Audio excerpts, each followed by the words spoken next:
Major life transitions can really kill desire because they create stress. Like if we're going to move, stress. If we're going to change jobs, stress. If we're going to have a baby, stress. If we're going to get married, stress. All these different transitions cause a lot of stress. And so to just expect that, for a lot of people, major transitions or change in that big significant way can cause them to not feel desire for sex as much. Before I said it was the inequities in gender was like the big one. But parenthood, man, parenthood has got to be up there, either tie or second place. Parenthood is difficult, and it's difficult in a way that creates non-desire for sex. It's difficult because you're tired. It's difficult because you're not getting any sleep. It's difficult because you have to give up every single hour of your existence to this new person. It's difficult because you're not sure of what you're doing. Your identity is changing. And so in all of that, you have issues with your physical body. On top of that, you're in this partnership with someone that's maybe not even having the same experience as you, or having different expectations about it. And so right away, there's some like distance there. Like, oh, you don't understand this, or you're not being kind, or, hey, you're not letting me in. You're isolating yourself. So all these things. And on top of that, you can't spend any time together because there is no time. And if there is time, we want to sleep. All that starts to kind of pick away at the relationship. And the more stress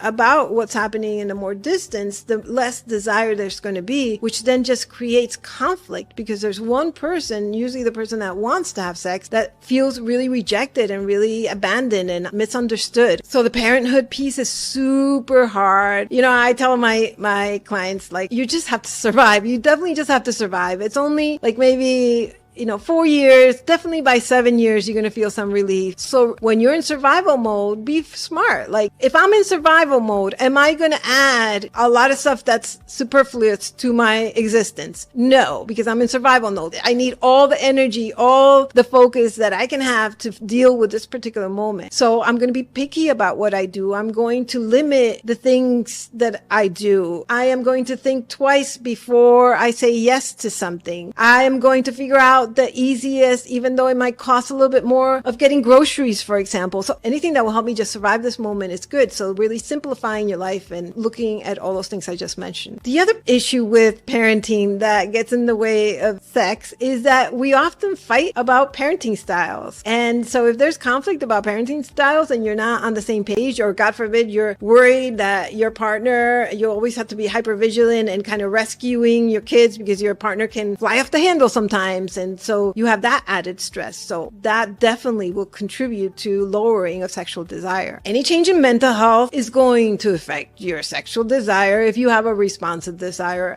And I even think if you have a spontaneous desire. I mean, going through major depression is pretty severe. I don't think you can just bypass that easily. And for a lot of people, feeling depressed means you have no motivation, and that includes motivation to have sex. So that one is probably a big one for people, whether it's depression or anxiety or some sort of addiction or some dissociative disorder. And, changes in mental health will not only change how you feel and your outlook on life, it also creates stress because there's some shame involved in it. Like if we're suddenly going through a depressive episode, we're not going to think, oh, you're doing good, you're doing good. We're going to think like you're doing bad. And there's some shame in that, which is part of the whole cycle of depression too, or any sort of mental health. So the shame there can really restrict you from wanting to get close to somebody. So the shame of having this change in mental health, in addition to the stressors of having this thing, they compound on each other. I'm going to talk about aging because a lot of people will say as you get older,